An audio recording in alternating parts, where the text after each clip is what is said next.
اعوذ باللہ من الشیطان الرجیم بسم اللہ الرحمن الرحیم وقربت اقوام جعلت عصامها على کاہل منی ذلول مرحل۔ قربتن اس کے معنی مشکیزے کے ہوتے ہیں۔ اقوام قوم کی جمع ہے، لوگوں کے گروہ کو بولتے ہیں، ٹولی اور جماعت کو بھی بولتے ہیں۔ عصام یہ مشکیزے کا تسمہ، مشکیزے کی رسی جس سے کہ مشکیزہ کو باندھا جائے، جمع عصمن اس کی آتی ہے۔ کاہل کندھا جمع کواہل، اور ذلول نرم و مطیع، مرحل یہ اس میں مفعول کا صیغہ ہے، ترحیل مصدر ہے، معنی ہے پالان اٹھانا، بوجھ اٹھانا۔ شاعر کہتا ہے وقربت اقوام ای ورب قربت اقوام، یعنی کتنے ہی لوگوں کے مشکیزے، جعلت عصامہا میں نے اس کی رسی کو رکھا، علی کاہل منی اپنے کندھے پر، اور اپنے کندھے کی صفت بتائی کہ میرا کندھا کیسا ہے، وہ ذلول ہے، مطیع و فرما بردار ہے، اور دوسری صفت بتائی کہ وہ ساتھ ہی ساتھ مرحل بھی ہے، وہ بارکش بھی ہے۔ شاعر کہتا ہے وقربت اقوام جعلت عصامہا علی کاہل منی ذلول مرحل، کہ لوگوں کے بہت سے مشکیزے میں نے اس کی رسی کو اپنے مطیع اور بارکش کندھے پر رکھا۔ یہاں پہ شاعر اپنی جفاکشی اور مہمان نوازی کی تعریف کرتا ہے کہ میں اپنے لوگوں کی، اپنے دوستوں کی بہت ہی خدمت کرتا ہوں۔ عرب میں یہ دستور تھا کہ اپنے ساتھیوں کی مشکیزیں سفر میں اپنے کندھوں پر اٹھا لیا کرتے تھے، اور یہ بھی جفاکشی اور مہمان نوازی اور شرافت کی ایک مثال ہے کہ میں نے اپنے دوستوں کی مشکیزوں کو بھی یہاں سے وہاں میں لے کے گیا۔ سفر مشکل ہوتا تھا، وہاں پہ دور دور تک پیدل سفر کرنا رہتا تھا، سواری وغیرہ میں بھی سفر کرنا لیکن مشکل بہت ہوتا تھا، تو اس مشکل میں بھی میں نے اپنے دوستوں کے مشکیزے کو اپنے کندھے پر اٹھایا، اور اپنے کندھے پر اٹھا کے میں نے اپنے دوستوں کے مشکیزوں کو یہاں سے وہاں لے کر گیا۔ یہاں پہ اپنی مہمان نوازی کا حال بیان کرتا ہے۔ آگے کہتا ہے وواد کجوف العیر قفر قطعته به الذئب یعوی کالخلیء المعیل۔ وادی اس جگہ کو کہتے ہیں جہاں پہاڑوں اور اونچے ٹیلوں کے درمیان پانی بہتے ہوں، لیکن یہ اب میدان کے معنی میں بھی استعمال ہونے لگا ہے۔ اس کی جمع اودیتن اور اودیات آتی ہے۔ کجوف العیر، جوف العیر وہ جگہ جس میں کچھ بہتری نہ ہو، اور جمع اس کی اجواف۔ اصل میں قصہ یہ ہے کہ یمن شہر میں یہ ایک وادی کا نام تھا جس کو حمار نے اپنے قبضے میں کر لیا تھا، جس کا لقب عیر تھا۔ یہ شخص قوم عاد سے تھا اور یہ خدا پرست پکا مسلمان تھا۔ اس کے بیٹے سفر میں گئے، ان پر بجلی گری اور وہ ہلاک ہو گئے۔ جہالت نے اس پر ایسا غلبہ کیا کہ یہ شخص خدا سے ناراض ہو گیا اور ناراضی کی وجہ سے کافر ہو گیا، اور خدا کی سب احسانات فراموش کر دیے۔ خدا کی قدرت یہ ہوئی کہ اس وادی میں جتنے چشمے نکلتے تھے اور ندیاں بہتی تھیں وہ سب خشک ہو گئی، اور وہاں سے ایک آگ برآمد ہوئی، اس نے اس کو اور اس کے تمام سامان کو جلا دیا۔ اب وہ غضب جبار اور قہر و قہار ہو گئی۔ اب تک اس وادی کا نام لوگوں کی زبان پر ہے، اسی وجہ سے اس کو بے آب و گیا وادی بھی کہتے ہیں۔ قفرن کے معنی چٹیل میدان جس میں پانی اور سبزہ نہ ہو، جمع قفار۔ زیبن بھیڑیا، جمع زائب، اور زوبان۔ آوایاوی کے معنی چیخنا، فریاد کرنا۔ خلی وہ جواری جو ہمیشہ ہارے۔ معیل یعنی عیال دار، اہل و عیال والا۔ شاعر اس شعر میں کہتا ہے کہ وواد کجوف العیر قفر قطعته، پہلے قطعته کا ترجمہ کریں گے کہ میں نے پار کیا، میں نے عبور کیا کتنی ہی ایسی وادیوں کو جو کہ قفر یعنی بے آب و گیا تھی۔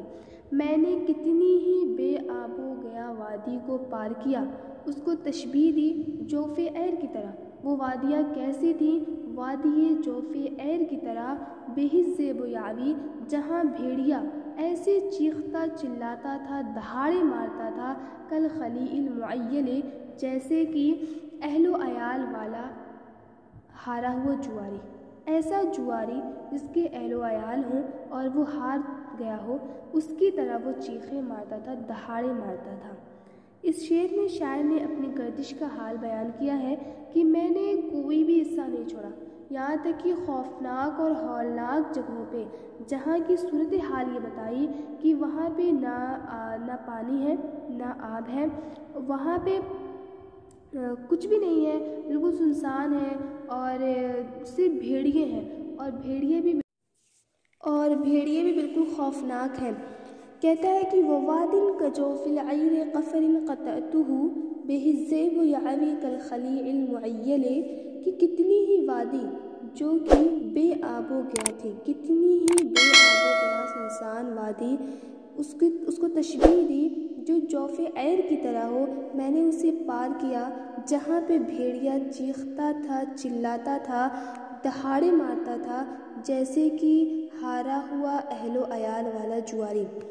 جس طرح اہل و عیال والا جواری ہارنے کے بعد چیختا ہے، چلاتا ہے، اس طرح وہ بھیڑیا چیخ رہا تھا، چلا رہا تھا، اتنی خوفناک، اتنی خطرناک جگہوں کو بھی میں نے پار کیا ہے۔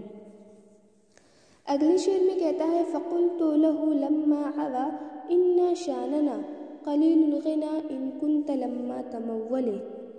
غنا مالداری، تمول باب تفاعل سے ہے، معنی ہے مالدار ہونا، شان ای حال جمع شون۔ شاعر کہتا ہے فَقُلْتُ لَهُ لَمَّا عَوَى، جب وہ عوا یعنی چیخا، جب وہ بھیڑیا چیخا، جب وہ بھیڑیا چیخا تو میں نے اس سے کہا ان شاننا قلیل الغنا، کہ ہمارا حال مفلسی کا ہے۔ قلیل الغنا ای عدم الغنا، یعنی ہم مالدار نہیں ہیں، ہمارا حال مفلسی کا ہے۔ ان کنت لما تمول، اگرچہ بات یہ ہے کہ تم کبھی مالدار نہیں ہوئے۔ شاعر کہتے ہیں کہ ہم دونوں کی حالت ایک ہی سی ہے، اگر تو مفلس ہے تو میرے پاس بھی مال نہیں ہے، اور اگر تجھے مالدار بننے کی خواہش ہے تو مجھ کو بھی ہے۔ یہاں پہ شاعر اپنی غربت اور انتہائی وحشت کا ذکر کر رہا ہے۔ اس کے باپ نے اس کو گھر سے نکال دیا تھا، جس کے بعد وہ جنگلوں میں رہتا تھا، تو اسی چیز کو اس نے یہاں بیان کیا ہے کہ میرا اور تمہارا حال ایک ہی ہے، نہ تمہارے پاس مال ہے نہ میرے پاس مال ہے۔ تو میں نے اس سے کہا، میں نے اس بھیڑیے سے کہا لما عوا، جب وہ چیخا چلایا، ان شاننا قلیل الغنا، کہ اے بھیڑیے ہمارا حال، میرا اور تمہارا حال مفلسی کا ہے، ان کنت لما تمول، اگرچہ تو کبھی مالدار نہیں ہوا۔ کیونکہ امرؤ القیس شہزادہ تھا، پہلے یہ مالدار تھا، اس کے بعد اپنی غلط حرکتوں کی وجہ سے اور شعر و شاعری کرنے کی وجہ سے اس کے باپ نے اس کو گھر سے نکال دیا تھا۔ آگے کہتا ہے کلانا اذا ما نعل شيئا افاته ومن يحترس حرسي وحرسك يهزل۔ نالہ کے معنی کامیاب ہونا، کسی چیز کا حاصل کرنا، افاتہ خرچ کرنا، فوت کرنا، احتراسن باب افتعال سے مشتق ہے، زمین کو درست و ٹھیک کر کے اس میں بیج ڈالنے کے قابل بنانا، اور اب یہ کمانے اور جمع کرنے کے معنی میں بھی استعمال ہونے لگا ہے۔ حضولہ یہ باب کرما اور سمیہ دونوں سے آتا ہے، معنی ہے کمزور اور دبلا ہونا۔ شاعر کہتا ہے کلانا ہم دونوں، یعنی شاعر بذات خود شاعر اور وہ بھیڑیا، اس بھیڑیے سے کہتا ہے کلانا ہم دونوں، اذا ما نال شیئا افاتہ، جب کوئی چیز حاصل کرتے ہیں تو اس کو گنوا دیتے ہیں، اس کو فوت کر دیتے ہیں، ختم کر دیتے ہیں، ضائع کر دیتے ہیں۔ وَمَن يَحْتَرِسْ حَرْسِي وَحَرْسِكَ يَهْزُلُ، اور جو میری اور تمہاری طرح کمائی کرے گا وہ ضرور دبلا ہو جائے گا، کمزور ہو جائے گا۔ اپنی فضول خرچی اور سخاوت کا حال بیان کر رہا ہے کہ میرے پاس کوئی چیز آتی ہے، میں کوئی چیز حاصل کرتا ہوں تو اس کو جمع کر کے اکٹھا کر کے نہیں رکھتا، میں اتنا سخی ہوں کہ میں فوراً اس کی سخاوت کر دیتا ہوں۔ جزاک اللہ۔